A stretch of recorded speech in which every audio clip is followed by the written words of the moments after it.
नमस्कार दोस्तों। आज के इस लेक्चर में हम हेगल का एब्सोल्यूट आइडियलिज्म और डायलेक्टिकल मेथड के बारे में बात करेंगे। सबसे पहले बात करेंगे हम इस लेक्चर में एब्सोल्यूट आइडियलिज्म के बारे में। देखिए, इस लेक्चर को आगे बढ़ाने से पहले आपको थोड़ा सा कांत की तरफ ले चलते हैं। कांत आपने सुना होगा, इमैनुअल कांत। कांत जो है नॉमिना और फिनोमिना की बात करते हैं। नॉमिना क्या है और फिनोमिना क्या है? सबसे पहले फिनोमिना समझिए। इस दुनिया में जिस चीज को आप सेंस कर सकते हो, जिसे टच कर सकते हो, उसे हम क्या कहते हैं? फिनोमिना कहते हैं। और रियलिटी कंसिस्ट नॉमिना एंड फिनोमिना। यहां पर इस टॉपिक में रियलिटी की ही बात हुई है। और मैं आपको बता देना चाहता हूं, इस लेक्चर को शुरू करने से पहले, सबसे डिफिकल्ट टॉपिक है। जब आप मेरा लेक्चर पूरा देखेंगे, होपफुली आपको ये कॉन्सेप्ट समझ आ जाए। और नॉमिना क्या है? जो ट्रांसडेंटल एंटिटी है, जो इस दुनिया से परे है, जो भौतिक सत्य से परे है, ठीक है, जो फिक्शियस वर्ल्ड में एग्जिस्ट करता है। अब यहां पे कांत कहते हैं कि जो नॉमिना है, हम इसे जान नहीं सकते, मींस उसके लिए फिनोमिना ही रियल है। लेकिन हीगल इस आइडिया को रिजेक्ट कर देता है कि ऐसा नहीं है कि आप नॉमिना को you can not know. Noumena is not unknowable. For an example, मैं आपको एक उदाहरण के तौर पे बताता हूं। जैसे मेरे पास ये डायरी है, डायरी में कुछ लिखा हुआ है, वो नॉलेज है। जो नॉलेज है दैट इज नॉमिना। अब मैं क्या इस नॉमिना को अलग कर सकता हूं? यहां पर आपको इस नॉलेज को ऐसे अलग करके दिखा सकता हूं? नहीं दिखा सकता ना। तो जो यहां पर जो नॉलेज है, वो एग्जिस्ट तो करता है। जो आपके माइंड में जो आइडिया है, वो एग्जिस्ट करता है।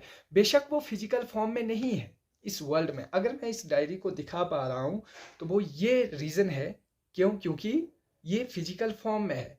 अब मेरे माइंड में जो एक आइडिया है, मैं उसको दिखा नहीं पा रहा हूं, लेकिन वो एग्जिस्ट करता है इन रियल। तो वो कांत क्या कहते हैं, नहीं, हीगल क्या कहते हैं कि नॉमिना भी एग्जिस्ट करता है। इसी के ऊपर ये पूरी डिबेट है हमारी इस लेक्चर में। और आगे इसी डिबेट को आगे बढ़ाते हुए, अब आपने सुना होगा जो प्लेटो है। प्लेटो क्या कहते हैं? प्लेटो के लिए ये पूरी दुनिया क्या है? एक महज कॉपी है, इमिटेशन ऑफ आइडिया। लेकिन अब यहां पर क्वेश्चन जब हीगल करता है, बेशक आइडिया एक आइडिया की कॉपी है, लेकिन हम उस आइडिया को तभी जान पा रहे हैं क्योंकि ये कॉपी है। अगर इस कॉपी की वजह से, इस थिंग्स की पार्टिसिपेशन नहीं होती, तो क्या हम उस आइडिया को जान पाते? बिल्कुल नहीं। मीन्स कि जो फिजिकल चीजें नहीं है, फॉर एन एग्जाम्पल, मान के चलो मैं इसकी हार्डनेस को मैं ये बता सकता हूं। अगर मैं इसको टच कर पा रहा हूं, तो क्या है, ये हार्ड भी है, इसका कलर भी है, और इसकी हार्डनेस भी देख रहा हूं। लेकिन क्या मैं इसकी हार्डनेस को अलग कर सकता हूं? इसका अगर इसको मैं टच कर रहा हूं, ये जो नॉमिना है, इसका हार्ड, सिर्फ हार्ड है, ये हार्ड है, लेकिन क्या मैं हार्डनेस को अलग करके दिखा सकता हूं आपको? नहीं दिखा सकता। बट इसका मतलब ये नहीं है कि हार्डनेस एग्जिस्ट नहीं करती है। उसी तरह वो प्लेटो को कहते हैं कि ठीक है, ये महज आइडिया है, बट आइडिया को हम कैसे समझ सकते हैं? क्योंकि उस कॉपी की वजह से। अब इस लेक्चर में मैंने पूरा डिस्कस किया है, लेकिन हम ये एक रिकैप सा है। आगे आप जब लेक्चर देखोगे तो पूरा समझ पाओगे।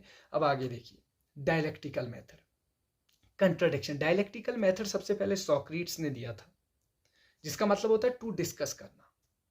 मैं आपके साथ डिस्कस कर रहा हूं, मैं क्या हूं? थीसिस हूं।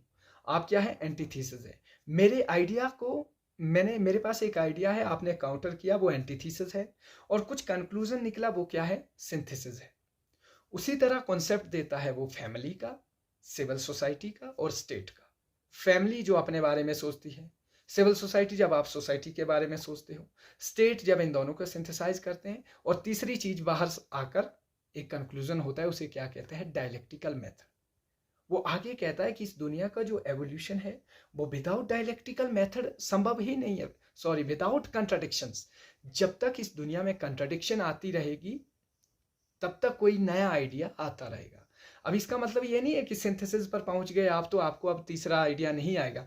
फॉर एन एग्जाम्पल, हम दोनों ने कोई डिस्कस की, डिबेट की, हम दोनों का वो सिंथेसिस आइडिया हो सकता है, लेकिन तीसरे आदमी के लिए वो सिंथेसिस नहीं हो सकता।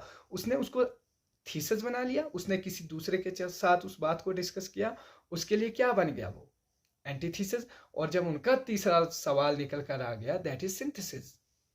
अब वही आइडिया किसी चौथे आदमी के लिए, और ये प्रोसेस जो है नेवर एंडिंग प्रोसेस है।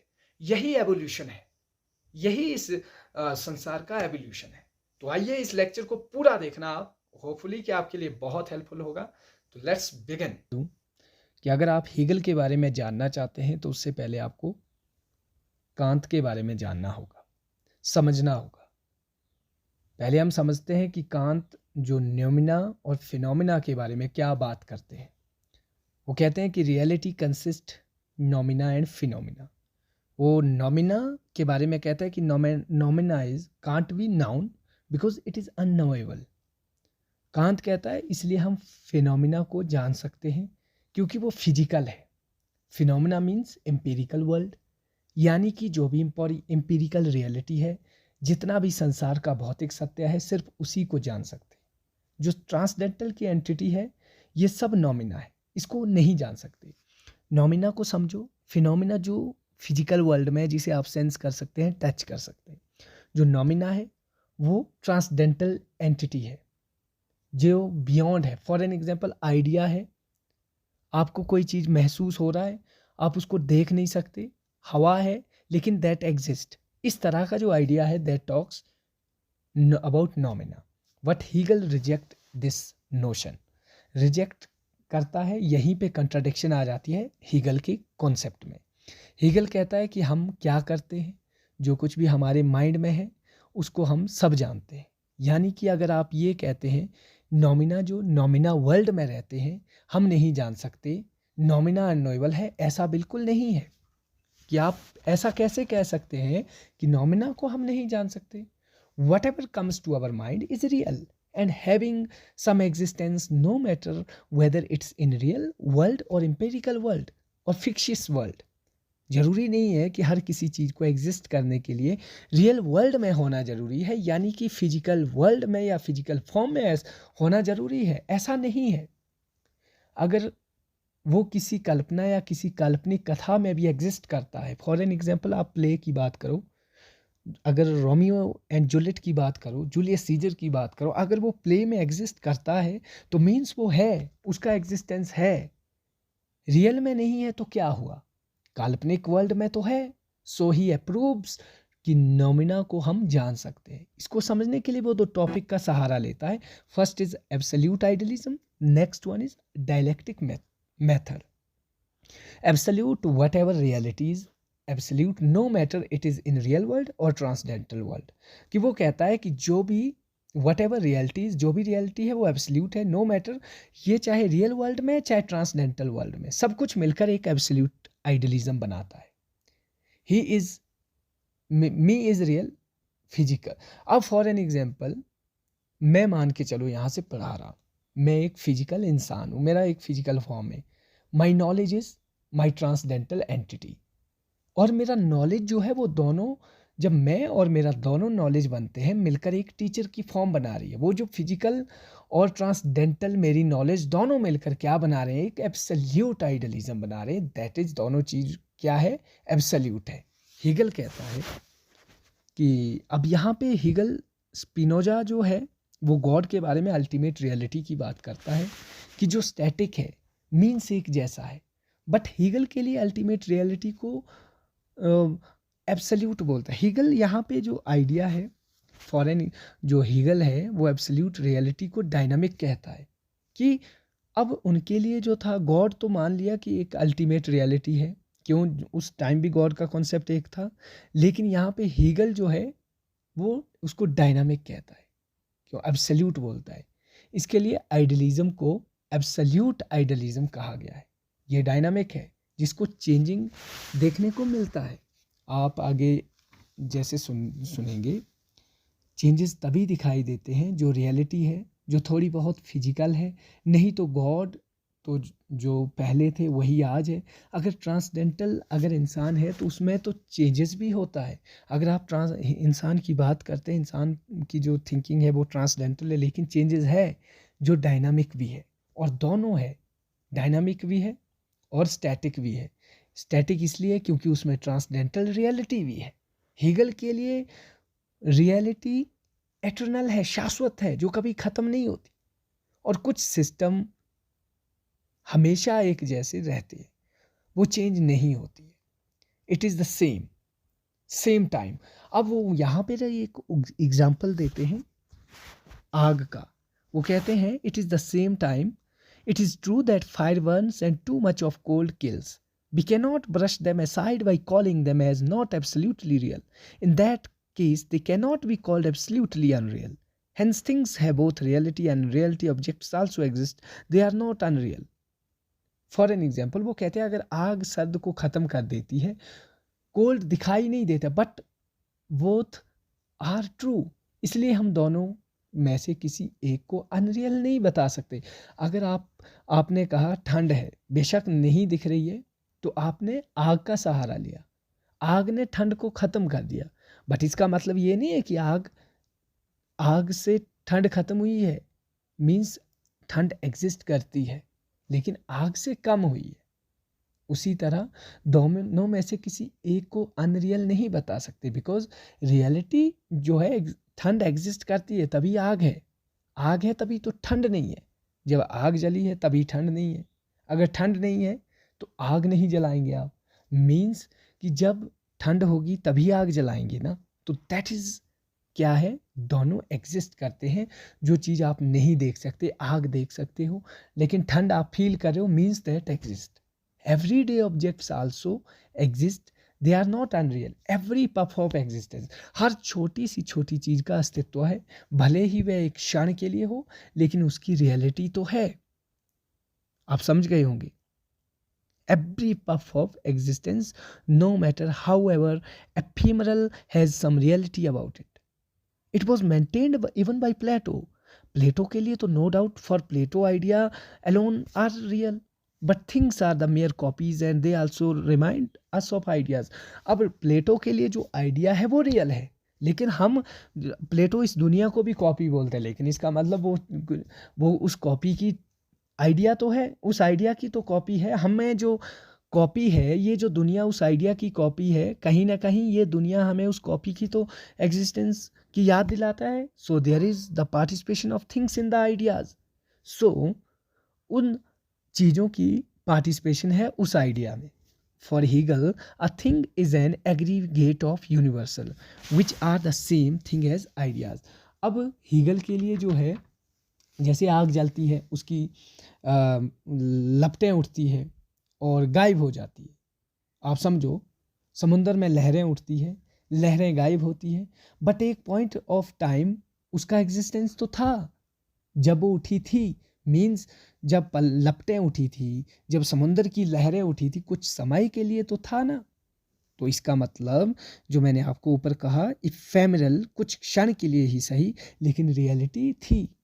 तो बेशक प्लेटो को ही मान के चलो, जो मैंने अभी कहा आपको कि जो प्लेटो का आइडिया बताया आपको कि वो बेशक दुनिया को नहीं मानता है लेकिन उसकी दुनिया उस आइडिया की तो याद दिलाता है। ये काफ़ी, हीगल कहता है कि थिंग्स यूनिवर्सल का एग्रीगेट है जो आइडिया की तरह है। अब फॉर एन एग्जांपल, एक टेबल है, ठीक है, टेबल है। For an example, a table is an aggregate of solidity. Solidity means solidness का। टेबल किससे बना? सॉलिडिटी से। सॉलिडिटी मीन्स सॉलिड है, ठीक है। Heaviness, hardness, colouredness, but we might be landed up in another difficulty. अब क्या है वो डिफिकल्टी, ठीक है। हम टेबल को कैसे पहचानते हैं? देखिए, आप समझिए। अब यूनिवर्सल में जब हमने हैवीनेस होगा, जब एक, तभी तो वो टेबल होगा, तभी तो टेबल बनेगा। अगर टेबल बना रहे हैं आप, सॉलिड भी होगा, हार्ड भी होगा, उसमें हैवीनेस भी होगी। आप मुझे ये बताओ, आप अगर मान के चलो वो हैवीनेस टेबल में नहीं होगी तो क्या आप हैवीनेस फील कर सकते हो? नहीं कर सकते। अगर वो कलर उस टेबल पर नहीं होगा तो आप कलर फील कर सकते हो? नहीं कर सकते हो। आप उसका सॉलिडनेस, क्या वो सॉलिड हार्डनेस उसमें नहीं होगी तो आप फील कर सकते हो? नहीं कर सकते। तो यहाँ पे वो कहते हैं main idea that universal is not a spatio-temporal entity which can be sensed. अब यही तो बात है, which can be sensed, कि यूनिवर्सल स्पेसियो टेम्परल एंटिटी नहीं है, which can be sensed. We can sense a heavy things but not heaviness, hard not hardness. हम hard से पता लगाते लेकिन हमें ये नहीं पता कितना कैसे हमें हार्डनेस का. आप क्या दोनों हार्डनेस को अलग से निकाल सकते हो? मान के चलो आपने कहा ये चीज़ भारी है, तो आप उसका जो भारीपन है और स्टेबल से अलग कर सकते हो? नहीं कर सकते. क्यों? क्योंकि आपका जो स्पेसियो जो टेम्पोरल है उसी के साथ आप उसको फील कर सकते हो. बट इसका मतलब ये नहीं है कि दोनों को आप अलग कर सकते हो. वो जब तक किसी चीज़ में ना हो, जब तक वो हार्डनेस किसी चीज़ में हो, can't feel and can't sense. Physical को उसके बिना नहीं बता सकते, अलग नहीं कर सकते आप. That's the weight. फिर तो आप कहेंगे जो दिखती है वही रियल है. So here we see that heaviness. मैंने जो आपको अभी बताया, आपको टेबल दिख रहे है लेकिन आपको हैवीनेस नहीं दिख रही. इसका मतलब ये थोड़ी है कि आप ये कहोगे कि आप इसे रियल बोलोगे ही नहीं, because it doesn't exist physically. अब आप यही विरोधाभास है, बट ये रियल है जो चीज़ों में रहती है. अब एक विरोधाभास स्टेटमेंट है, then it cannot be said to exist other. According to the definition of the term existence, that which exists is not real. कि जो चीज़ एग्जिस्ट करती है वो रियल नहीं है, and the real does not exist. और जो रियल है वो एग्जिस्टेंस नहीं करती है, वो एग्जिस्ट नहीं करती है. Existent reality appearance can not be separated. इस बात को समझो कि द की कॉन्सेप्ट जो existence reality and appearance can not be separated. Means जो रियल है उसे बुद्धि से समझा जा सकता है, और जो समझा जा सकता है, जो बुद्धि से समझा जा सकता है, वो रियल है. आप समझिए, यही है that which can exist in the real. कि जो रियल है उसे बुद्धि से समझा जा सकता है, और जो बुद्धि से समझा जा सकता है वह रियल है. देखो, थोड़ी सी फिलॉसफी डिफ़िकल्ट है, लेकिन एंजॉय कीजिए इसको. आप जब तक आप समझेंगे नहीं, you can not differentiate it. So यहाँ पे एक कॉन्सेप्ट है. Hegel would maintain, and so broadly, that existence and reality and appearance and reality cannot be separated. They are opposed and yet identical. The key concept of Hegel is identity in difference or difference in identity. ये काफ़ी important concept है कि according to him, Hegel declares that real is rational and rational is real. जो मैंने अभी बताया था आपको कि जो रियल है उसे बुद्धि से समझा जा सकता है, और जो बुद्धि से समझा जा सकता है वो रियल है. फॉर एन एग्जांपल, आपके माइंड में एक कप का आइडिया है, या मेरे माइंड में भी एक कप का आइडिया है, लेकिन जो कप का आइडिया है, अगर मेरे पास ब्लू कलर का कप है और आपके पास ऐसा कप है जो आपने नहीं देखा है, जो मेरे पास नहीं है, लेकिन जो सिमिलैरिटी है वो कप की सिमिलैरिटीज़ है. वो identity in difference and difference in identity. यहाँ पे ये एक छोटा सा कॉन्सेप्ट है. एग्जिस्टेंस और रियलिटी में कॉमन तो है, दोनों में एक बीइंग होता है. यहाँ पर एक काफ़ी ज़्यादा जो एक मेन चीज़ जो अब आगे वो बोलता है कि existence and reality is eternal, कि दोनों शाश्वत है, but they have something in common too. Both existence and reality have being. कुछ होता है, उनका कुछ होता है. Even a delusion mere fiction और character. A thing may be illusory. वो कहता है कि एक कोई चीज़ जो मान के चलो भ्रम हो आपका, एक फिक्शन हो सकता है, but it has some sort of isness. A fictitious character is a thing of fiction, but even a character has being in world of fiction. जो मैंने आपको अभी रोमियो एंड जूलियट का एग्जाम्पल दिया था. फॉर एन एग्जाम्पल, जब आप कहते हैं कि रामायण के कैरेक्टर, इवन मान के चलो, या कोई और आप दूसरे कैरेक्टर होंगे जो मान के कई बोलेंगे ये फिक्शियस है, बट फिक्शियस है लेकिन है तो है, उसका एग्जिस्टेंस तो है. Even a character has being in a world of fiction. Drama exist करता है इन माइंड, बट हमें वहाँ से पता चलता है कि वो है, क्यों? Some same way heaviness, solidity and other universal also have being as opposed to existence. They were credited with shadowy existence, and Plato expressed the same thing metaphysically by saying that idea have heavenly existence. Existence and reality both have being, but they do not have being in the same way. So reality is said to have independent being. In contrast, existence has dependent being. Idea as real according to Plato. प्लेटो तो idea को मानता है ना, and Plato idea is real according to Plato are eternal and self existence. So यहाँ पे आप देखो, जब हम जो आगे reality is said to have independent being और एग्जिस्टेंस डिपेंडेंट, तो हीगल कहता है कि ना मेरे ना आपके पर सबके थॉट है कि जो रियलिटी है. अब आगे इसको थोड़ा सा डिफाइन करके बताता हूँ आपको मैं. यहाँ पे एक बात समझिए, हीगल कहता है कि आइडिया को आप आइसोलेट नहीं कर सकते. फॉर एन एग्जाम्पल, कप का उदाहरण देता हूँ. मे बी कप जो मेरे माइंड में है उसका कलर अलग हो सकता है, जो मेरे पास कप है उसका कलर अलग हो सकता है, उसका शेप अलग हो सकता है, कई चीज़ों में डिफरेंस हो सकता है. लेकिन जो सिमिलैरिटी है उसे ही एब्सोल्यूट रियलिटी का नाम देता है, जो कप है, जिसका उसके बाद भी दोनों के डिफरेंस तो है माइंड में, बट आइडेंटिटी क्या है? This is cup. जो आपका जो कप का कॉन्सेप्ट है वही मेरे माइंड में है, वही उसकी रियलिटी है, वही एब्सोल्यूट रियलिटी है. कप का आइडिया कप से अलग नहीं हो सकता. आपके माइंड में जो कप है, अदरवाइज हमारा जो कप का आइडिया, अगर मान के चलो अगर ऐसा नहीं होता, आइडियाज़ आर नॉट आइसोलेटेड, कि हम आइडियाज़ को अलग नहीं कर सकते, अदरवाइज मेरा और आपका कप जो है मैच नहीं कर सकता. ठीक है, सिर्फ हो सकता है शेप में अलग हो, कुछ और चीज़ों में अलग हो. विदाउट रियलिटी वो कहता है कि एब्सोल्यूट आइडियलिज्म जो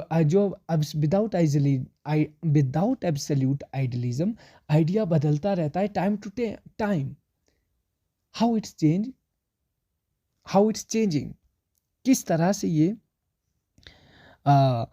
बदल रहा है, किस तरह से ये बदल रहा है, इसके ऊपर भी वो बात करता है कि ये किस तरह से बदलता रहता है. इसे वो डायलेक्टिक मेथड में बात करता है. अब यहीं से वो आगे बात करता रहता है कि how it's changing.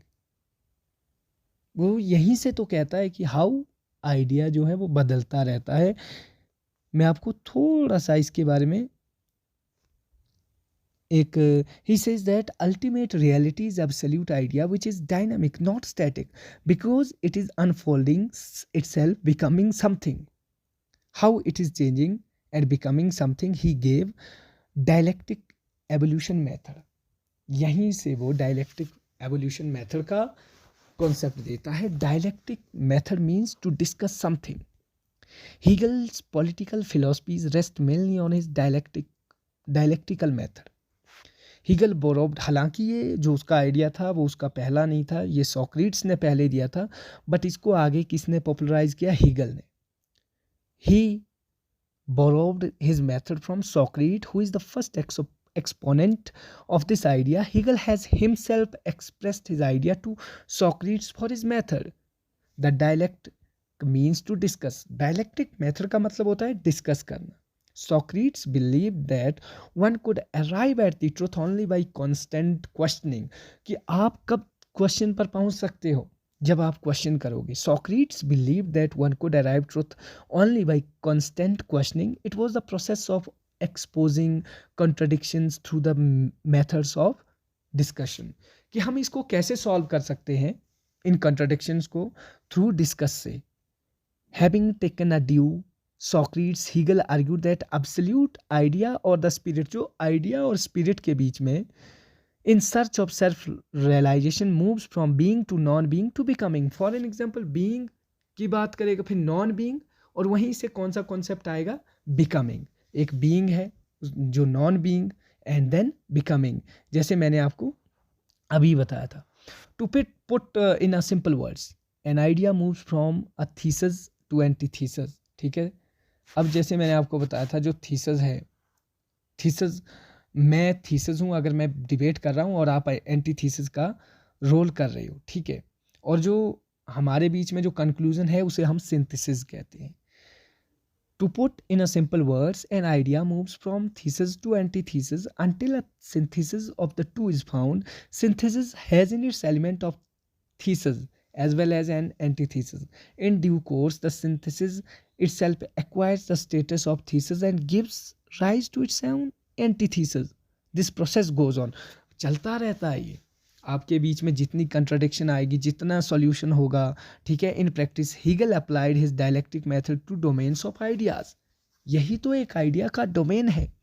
Therefore his methods may be described as a dialectic cum idealism. It means that every idea जो थीसिस है, every thesis gives rise to a counter idea, anti thesis, and the original idea and counter idea merge to give rise to a new idea, जिसे वो synthesis कहता है. This new idea in due course itself becomes a thesis and gives rise to its antithesis. This process goes on. एक idea आएगा, ठीक है, जो thesis है वो काउंटर करेगा एंटीथीसिस को, फिर मर्ज करके एक न्यू आइडिया आएगा, उसे सिंथेसिस कहते हैं, और वही सिंथेसिस फिर थीसिस बन जाता है. जब मान के चलो मैंने और आपने कोई फर्स्ट चीज़ निकाली, लेकिन किसी दूसरे आदमी के लिए वो थीसिस बन जाता है, फिर वहीं से सेम प्रोसेस चलती रहती है. Hegel argued that phenomenon can be best understood according to the law of dialects when contrasted with its opposite. Pleasure is best understood in opposition to pain, heat in opposition to cold. ये कब हम इसको कब समझ सकते हैं, जब contrasted, जब चीज़ें अपोजिट होती है, जब कंट्राडिक्शंस होती है. प्लेजर को आप कब समझ सकते हो, दुख को जब पेन हो, और हीट को जब ठंड हो, और गुडनेस को जब आपके साथ बुरा चला हो. जस्टिस को कब आप डिस्कस करोगे, जब इनजस्टिस चला हो. Hegel has several instances of thesis, antithesis and synthesis.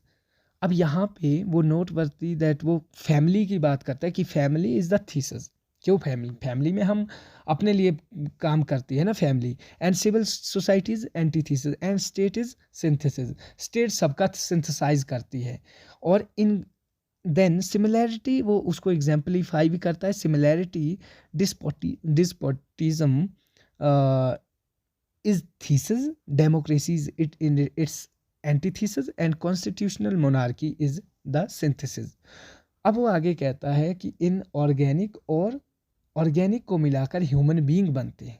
In organic world is thesis, inorganic world is thesis, organic world is antithesis, and human beings are synthesis. चीज़ें तब पता चलती है जब कंट्राडिक्ट करती है, ठीक है. हम Hegel believe that the true nature of thing could be known only if contradictions are also known. अगर contradictions होगी तभी हम चीज़ों को समझ सकते हैं. In his theory of dialects, it's rooted in contradiction or negation. He considered contradiction as the driving force of the whole process of evolution. वो जानता है कि contradiction ही किसी भी विकास का एक ड्राइविंग फोर्स है. This is the fundamental law of cosmos as also of thought. यही इस ब्रह्मांड का एक नियम है. So dialectic method is the principle of contradiction. We should not take the contradiction in negative way. हमें कंट्राडिक्शन को, डायलेक्टिक मेथड को नेगेटिव वे में नहीं लेना चाहिए. Why? Because of this growth in the world takes place. और इसी की ग्रोथ की वजह से ये संसार टिका है. So world is manifestation of absolute idea but partially not completely and tries to be complete. हो सकता है कि वर्ल्ड एक manifestation of absolute idea but partially. हो सकता है ये कंप्लीट है, नहीं भी है, try to be complete. For being completed contradicts with its synthesis, but still it remains partial. This process goes on till it reaches to absolute idea. तो ये प्रोसेस चलता रहता है जब तक this realization is called self realization. तो ये था हीगल का एक छोटा सा नहीं कहूँगा, काफ़ी बड़ा कॉन्सेप्ट. आज के लेक्चर में बस इतना ही, और मिलते रहेंगे आने वाले समय में भी. और लाइक, कमेंट, शेयर करना ना भूलें. Thank you so much.